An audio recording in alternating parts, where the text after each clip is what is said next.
सब दिवसीय सत्संग एवं ध्यान साधना से आज से प्रारंभ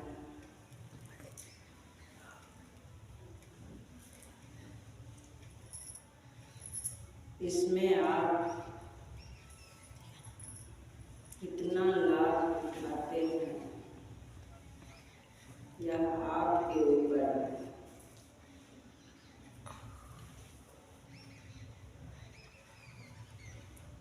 समझ लीजिए यह मौका गुरु महाराज कृपा करके आप लोगों को प्रदान किए हैं। ऐसे ऐसे अवसर उन्हीं को प्राप्त होता है जिनके ऊपर सद्गुरु की असीम कृपा होती है।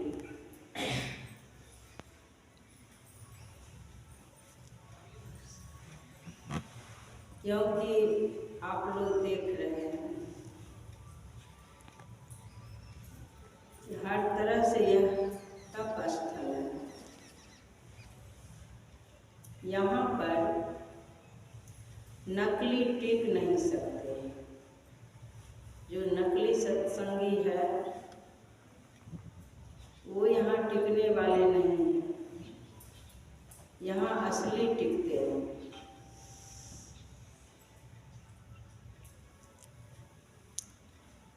एक बार की बात है, कोई सत्संग प्रेमी मुझसे बोले कि माता जी और सब सत्संग में देखता हूँ बहुत भीड़ रहती है,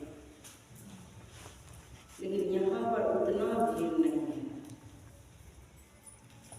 मैं उनसे बोली देखिए रोड गोल्ड के दुकान पर जाएंगे तो बहुत भीड़ रहती है। फिर चांदी दुकान पर जाएंगे तो उससे थोड़ा कम भीड़ रहती है। सोना दुकान पर उससे भी कम भीड़ रहती है। हीरा दुकान पर जाएंगे तो उससे भी कम भीड़ रहती है, क्योंकि जिसके पास हीरा खरीदने की पूंजी रहेगी वही हीरा खरीदते हैं।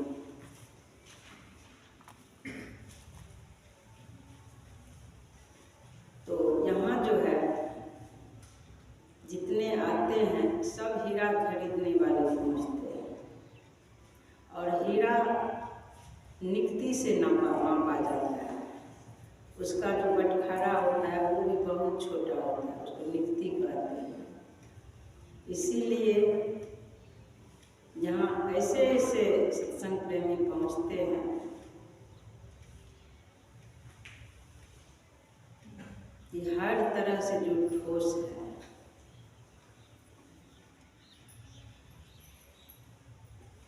नकली सत्संगी की भीड़ यहाँ नहीं लगती है। नकली भंडारा के लोग जाते हैं। शरीर का जो भंडारा है, शरीर के पोषण की जो व्यवस्था होती है उसमें वो लोग भाग लेते हैं। यहाँ तो इस जीवात्मा का पोषण होता है। यह जीव कैसे कल्याण की तरफ जाएंगे, इस जीव का कैसे बंधन कटेगा, यह जीव कैसे प्रकाशवान होंगे,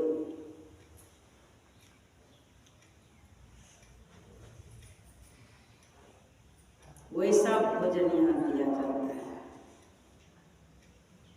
भजन रूपी भोजन इस जीव को यहाँ पर दिया जाता है। तन के लिए तन का भी भंडारा होता है, लेकिन खास करके इस जीव के लिए बहुत सोच समझ करके भंडारा होता है। फिर वो सत्संगी समझ गए जब नकली की भीड़ लगेगी फिर तब तो सब कुछ संभालना मुश्किल हो जाएगा। आप लोग भी देख रहे हैं छोटे शांति से बैठा रहता है। और जब जब यहाँ पर ध्यानाभ्यास होता है, अखंड ध्यानाभ्यास भी चलता है, तो बिल्कुल मौन का नियम रहता है। बाहर से भी जो घूमने फिरने आते हैं, जो जहाँ रहते हैं वहीं पर उनको चिता दिया जाता है, देखिए एकदम मौन रहना है। थोड़ा सा बातचीत तो हो ही जाती है, काम चला, लेकिन वो भी नहीं करना है। गुरु महाराज की यही इच्छा है, मेरे अंदर भी यही सब होता है, संसार से बिल्कुल मौन हो जाए। अभी आशीष जिज्ञासु जो बहुत बढ़िया बढ़िया यह दोहा जानता है, अध्ययन भी किया है, मैं ध्यान से सुनी कबीर साहब की बात, पांचों आत्मा बस कर करे कह गए दास करे। पांचों आत्मा, अब देखिए पांचों आत्मा की बात हो रही है। इस शरीर में जो इंद्रियां हैं, कर्म इंद्रियां, ज्ञान इंद्रियां, ज्ञान इंद्रियों से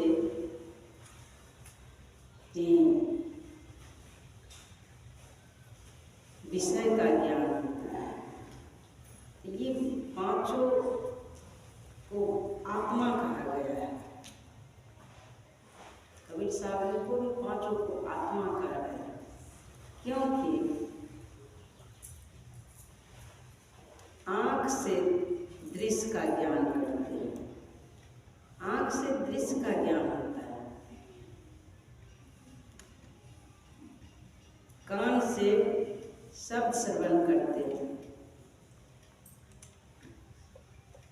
नाक से सुगंध दुर्गंध का पता लगता है, जिह्वा से स्वाद लेते हैं,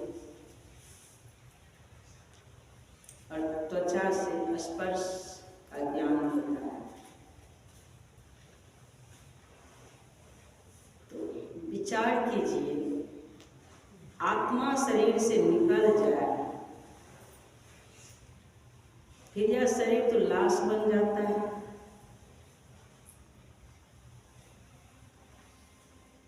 इसीलिए उनको हर विषय का ज्ञान करना, कर्म से चाहेंगे रूप विषय का दर्शन हो जाए, नहीं हो सकता है। इसीलिए जिस विषय का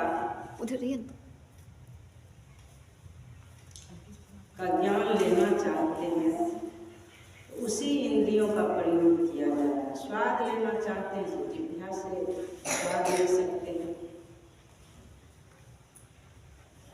यही सब बात है। लेकिन इसी शरीर में जो ये जीवात्मा है, देखिए इसी शरीर में चेतन आत्मा भी है। जिस चेतन आत्मा से परमात्मा का ज्ञान,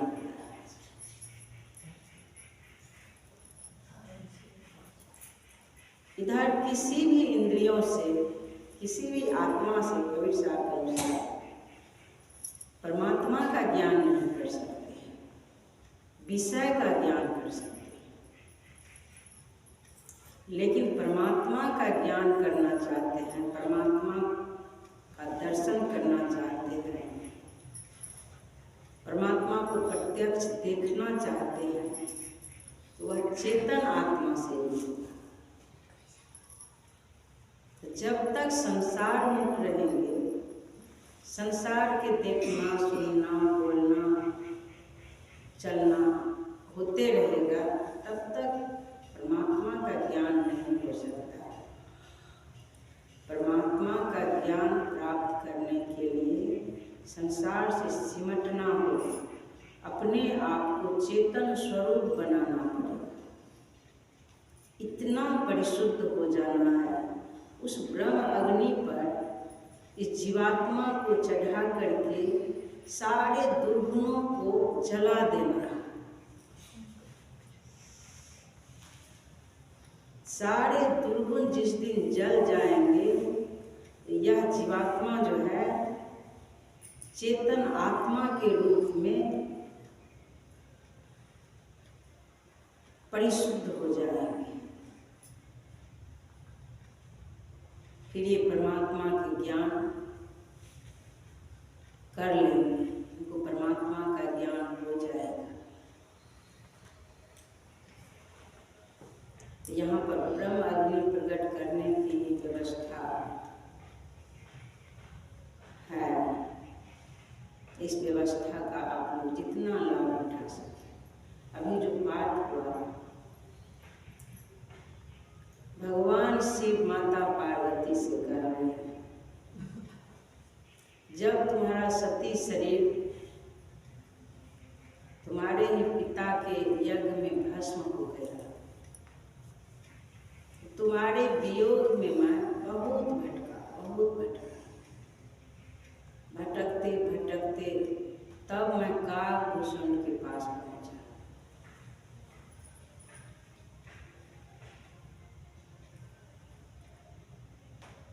और कालभूषण के पास जब भगवान शिव पहुंचे हैं, तो वो कैसे जाते हैं? वो भी जाते हैं कालभूषण के पास सत्संग करने के लिए। कैसे जाते हैं?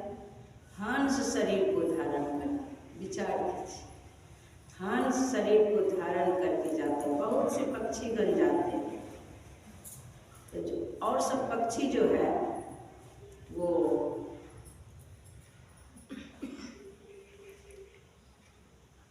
काग वाली वृत्ति है, कभी मोती चुगते हैं, कभी और कुछ चुग लेते हैं।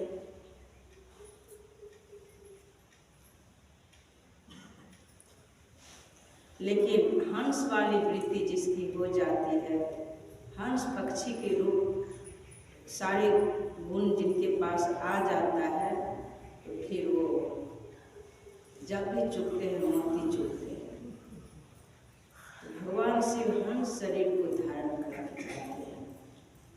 कालभूषण संत हैं, उनके ज्ञान को धारण करने के लिए हंस के तरह ही बनना पड़ता है, हंस के समान बनना पड़ता है। संत कहते हैं, यह मन जालिम जोड़े बरजे नहीं माने, जो यह मन को पकड़ा चाहे, भागत साकर तोड़े बरजे नहीं माने। सुरनर मुनि सब पची पची हारे, हाथ न आवे चोरड़े बरजे नहीं माने। जो हंसा सदगुरु के, राखत ममता छोड़े बरजे नहीं माने। जो हंसा सदगुरु के, जो सदगुरु के हो गए वही हंस होते हैं। समझ लीजिए अपने आप को हंस। जैसे हंस के पास दूध देंगे, उसके चोंच में ऐसा यंत्र होता है कि पानी अलग हो जाता है, मक्खन अलग हो जाता है। पानी को छोड़ देता है, मक्खन ग्रहण कर लेता है। उसी तरह यह संसार है, संसार रूपी दूध है, लेकिन इसमें रह करके वह सार को ग्रहण कर लेता है, असार का त्याग कर देता है। ऐसी वृत्ति उनकी हो जाती है। जो सदगुरु के हो जाते हैं, जो सदगुरु को अपना बना लेते हैं, सदगुरु का हो जाना, सदगुरु को अपना बना लेना, ऐसे गुण कौन धारण कर सकते हैं? ऐसे सद्गुण वही धारण कर सकते हैं जो सद्गुरु के ज्ञान में चलते हैं, जो सद्गुरु के आज्ञा का पालन करते हैं। गुरु आज्ञा पालन करे, भव सागर सहजे तरे। आज्ञा का पालन करने वाला ही आज्ञा चक्र में प्रवेश कर सकता है। इसीलिए कालभूषण जी कहते हैं, आम छाह कर मानस पूजा, तजी हरि भजन काज नहीं पूजा। काग वाली वृत्ति को जिसने भस्म कर दिया है,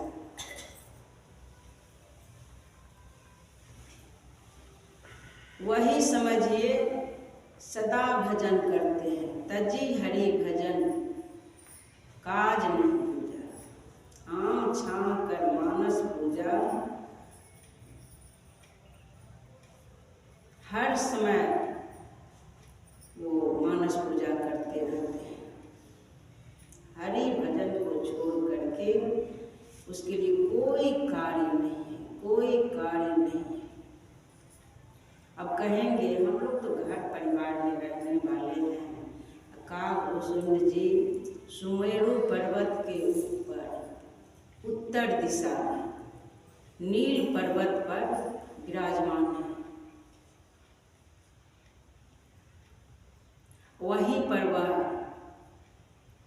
वहीं पर चारों शिखर है, स्वर्णमयी शिखर उसी नीलगिरी पर्वत पर है, नील पर्वत पर है।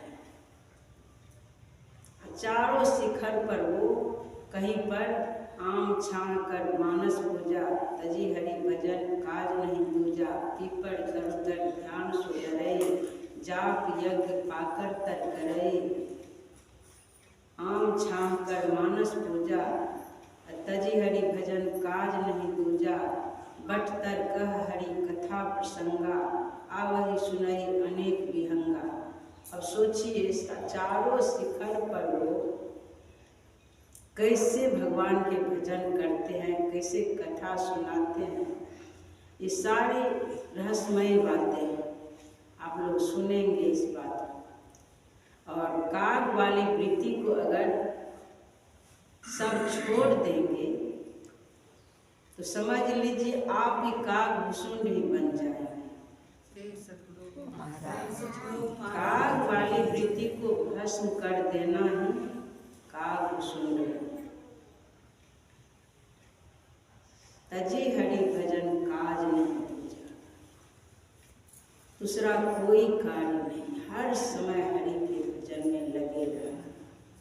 आम छान कर मानस पूजा, जो सदा मानस पूजा करेंगे तो उन्हीं से हरि का भजन हो सकता है। मानस पूजा मतलब गुरु के छत्र छाया में रहना। आम के क्या आम वृक्ष के छत्र छाया जो है, आम वृक्ष की छाया जो है, समझ लीजिए सद्गुरु की कृपा की छाया है। जिसके ऊपर सद्गुरु की कृपा की छत्र छाया है, समझ लीजिए आम वृक्ष के नीचे है। आम फल बहुत मीठा होता है, बहुत मीठा। उतना ही मीठा वैसे उतना ही मधुर उसका जीवन हो जाता है। बहुत आनंदमय जीवन हो जाता है। जिसके ऊपर सद्गुरु की कृपा हो जाती है उसका जीवन मंगलमय हो जाता है, आनंद ही आनंद आ जाता है। सदा सद्गुरु की कृपा के छत्र छाया में रहते हैं। तो सद्गुरु की कृपा की छत्र छाया में रहना चाहते हैं तो समझ लीजिए उनकी आज्ञा का पालन कीजिए। वो क्या कह रहे हैं, वो कहते हैं पंच पाप का त्याग करो। उनकी कृपा कैसे बरसेगी?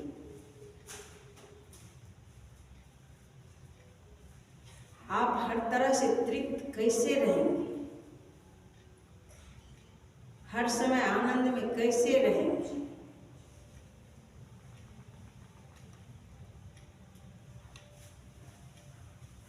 उनकी जब तक उनकी कृपा की छत्र छाया में नहीं जाएंगे तब तक आपका जीवन आनंदित नहीं हो सकता है। तो उनकी कृपा प्राप्त करने के लिए उनकी आज्ञा का पालन करना है। सदाचार का पालन किए बिना ध्यान नहीं हो सकता है। मानस जब भी नहीं होगा, आम छान कर मानस पूजा, उनकी पुकार नहीं कर सकते, उनकी पुकार नहीं हो सकती। उनकी पुकार भी करना चाहते हैं तो किसी सदाचारी व्यक्ति से ही मानस जप हो सकता है, मानस ध्यान हो सकता है सदाचारी व्यक्ति से। नहीं तो ध्यान करने बैठेंगे गुनावन होने लग जाएगा, नींद में चले जाएंगे। उसके लिए एक दूसरे का पूरक है। जब एक तरफ सदाचार का पालन करना है, एक तरफ समय समय से ध्यानाभ्यास भी करना है और सदा मानस पूजा करते रहना। ये क्या है? सदा आम वृक्ष के छाया में रहना, ये क्या है? गृहस्थाश्रमी होकर के कैसे रहेंगे उनके छत्र छाया में? आम वृक्ष की छाया में कैसे रहेंगे?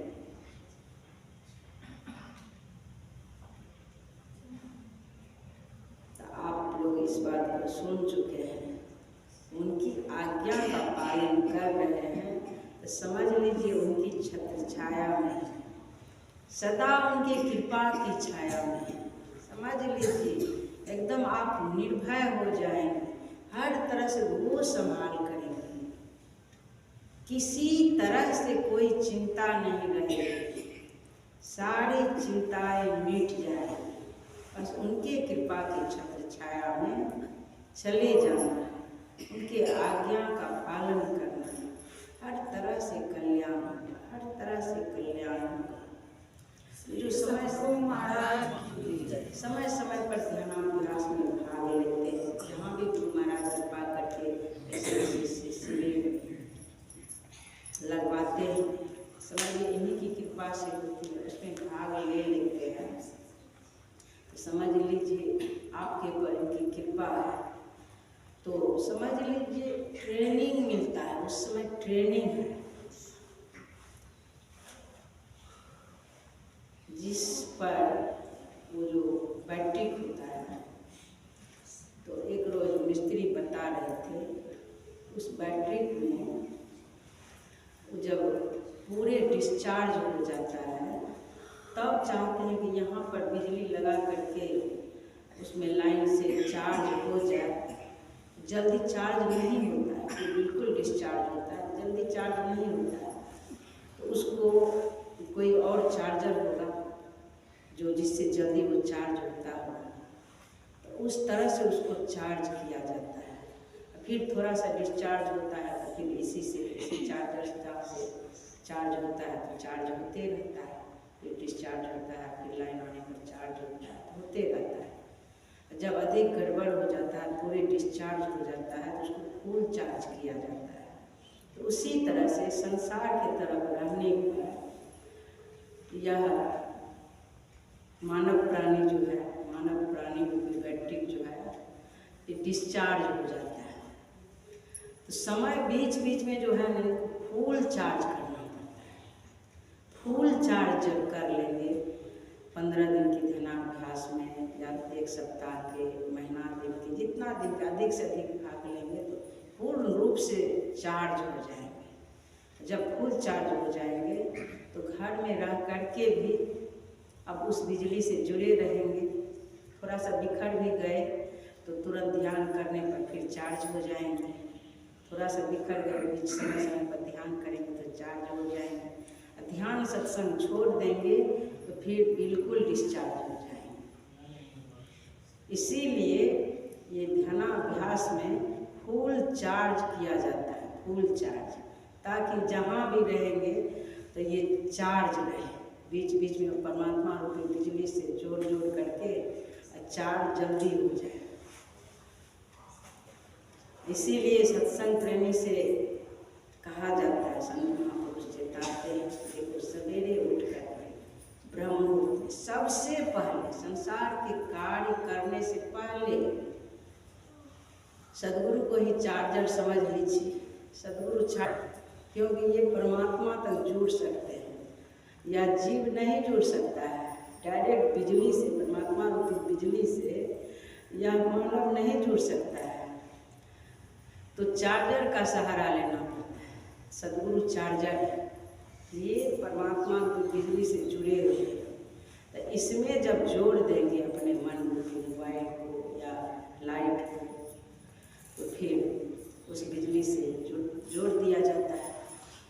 अब तो जुड़ा हुआ है ये, तो फिर ये धीरे धीरे चार्ज होने लगता है। तो जो मानस जाप करते करते हैं तो समझ लीजिए सदगुरु की चार्जर से जुड़े हुए हैं, वो परमात्मा से जुड़े हुए हैं, तो चार्ज होना शुरू हो जाता है।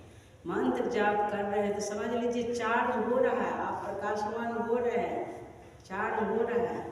1 घंटे, 1.5 घंटे, 2 घंटे, जितना ब्रह्म मुहूर्त में हो सके। ये नहीं कि थोड़ा सा कर लिए तो चार्ज हो गए, ऐसा नहीं होता है। बैठ गए तो चार्ज हो गए। एक दिन मैं मोबाइल को चार्जर में लगा दी, बटन को ऑन नहीं की, स्विच को ऑन नहीं की तो चार्ज नहीं हुआ। एक दिन वो चार्जर ही ढीला बढ़िया से लगाए नहीं तो उस दिन भी देखिए चार्ज नहीं हुआ। जब बढ़िया से लगा दिया जाता है एकदम हर समय देखते हैं चार्ज हो रहा है, उसी तरह से सावधान होकर के बैठेंगे, हर तरह से संयमित जीवन हो तो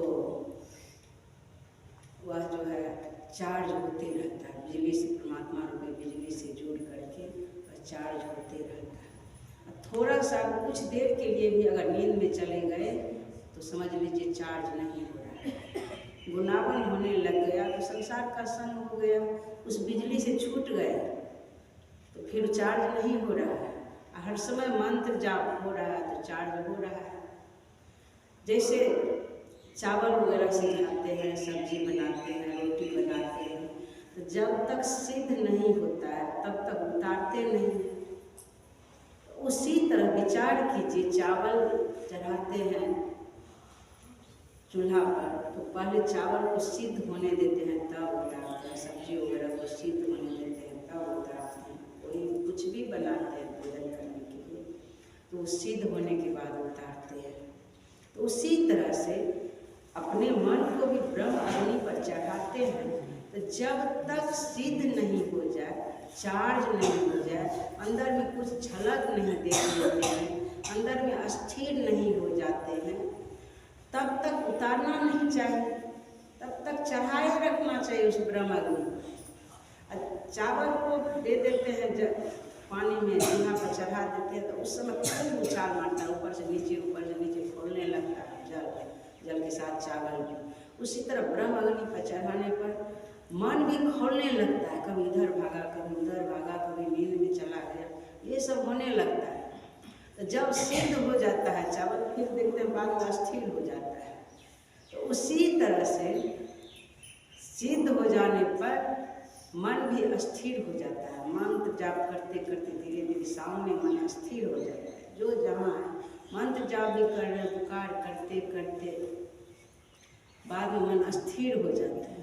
तो जब तक स्थिर नहीं हो जाएंगे तब तक उठना नहीं चाहिए। स्थिर हो जाएंगे तब न चार्ज हुआ। या अंदर में ज्योतिर्मय बिंदु देख लिए, या गुरु महाराज को प्रकट कर लिए, कुछ भी झलक देख लिए, पांचों तत्व का पांचों रंग ही देख लिए, पीली नीली लाल सफेदी स्याही सन्मुख आता है, छट छट छट छट बिजली छटके भोर का तार दिखाता है। ये सब कुछ देख नहीं लिए, मंथन करते करते कम से कम पांचों तत्व का पांचों रंग भी दिख जाए तब तो समझेंगे कि हाँ सिद्ध हुए। और ये होगा, बैठेंगे अगर लगन से सावधान होकर के, जब आपका संयमित जीवन रहेगा तो होना है। संत कहते हैं अति आहार यंद्री बल करे, नासे ज्ञानम मैथुन चित धरे, व्यापय निद्रा झपय काल, ताको हृदय सदा जंजाल। इस बात को मैं भी देखी, इसीलिए इस पर जोर देती।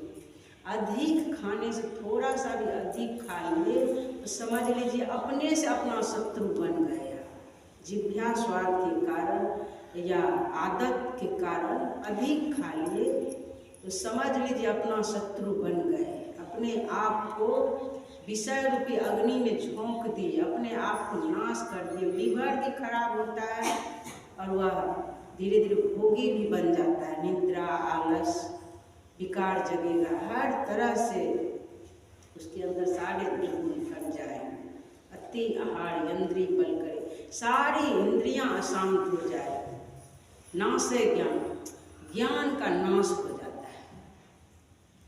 मैथुन चित्त, व्यापय निद्रा, नींद गरस लेता है उसको। झपय काल, ताको हृदय सदा जंजाल। इसलिए जान लीजिए भोजन तो सात्विक भोजन ही है, तो अधिक नहीं ग्रहण करना चाहिए। अधिक खा लेंगे तो वही तमोगुनी भोजन बन जाएगा। थोड़ा भोजन ही करना चाहिए, चबा चबा कर खाना चाहिए, सात्विक भोजन। और शरीर को जिस भोजन से ताकत मिले, हर तरह के विटामिन, प्रोटीन, कैल्शियम, क्या क्या सब वो सब मिले, वैसा भोजन करना चाहिए। थोड़ा ही करना चाहिए वैसा भोजन, शरीर भी हमारा स्वस्थ है, तब भजन बनेगा।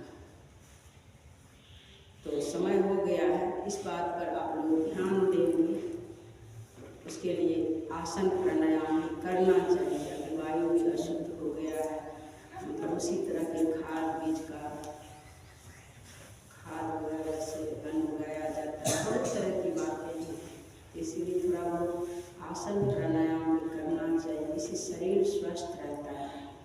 तो शरीर स्वस्थ रहेगा, जैसे और सब गाड़ी किसी मोटरसाइकिल से या कार से कहीं जाना आना होता है तो गाड़ी को टंच रखना पड़ता है, उसमें डीजल, मोबाइल, डीजल, पेट्रोल ये सब दिया जाता है, उसमें मोबिल वगैरह दिया जाता है, ताकि उस सब पार्ट को जो पूजा का जाँच करते रहता है, हवा दिया जाता है टायर में, हर तरह से गाड़ी को टंच रखते हैं। गाड़ी अगर टंच नहीं रहेगा तो जहाँ जाना चाहते हैं वहाँ जा सकेंगे उस गाड़ी से, रास्ते में ही गाड़ी एक्सीडेंट हो जाए। उसी तरह से इस शरीर रूपी गाड़ी को भी टंच रखना है। ये नहीं कि जैसे मन तैसे रहेंगे, चाहे हम भजन कर लेंगे, नहीं होगा। इस मानव शरीर रूपी गाड़ी से ही हम परमात्मा रूपी मंजिल तक पहुंच सकते हैं। श्री सद्गुरु महाराज। इसलिए विचार कीजिए, उस गाड़ी से नहीं भी जाएंगे, जीवन भर नहीं भी चलेंगे तो काम चल जाएगा, लेकिन इस शरीर रूपी गाड़ी को अगर टंच नहीं रखते हैं तो परमात्मा रूपी मंजिल तक नहीं पहुंच पाएंगे। अगर परमात्मा रूपी मंजिल पर नहीं पहुंच पाएंगे तो समझ लीजिए उसका दुर्भाग्य है, उसका दुर्भाग्य है। इसलिए शरीर रूपी गाड़ी को हर तरह से टंच रखना है, लोक परलोक दोनों बना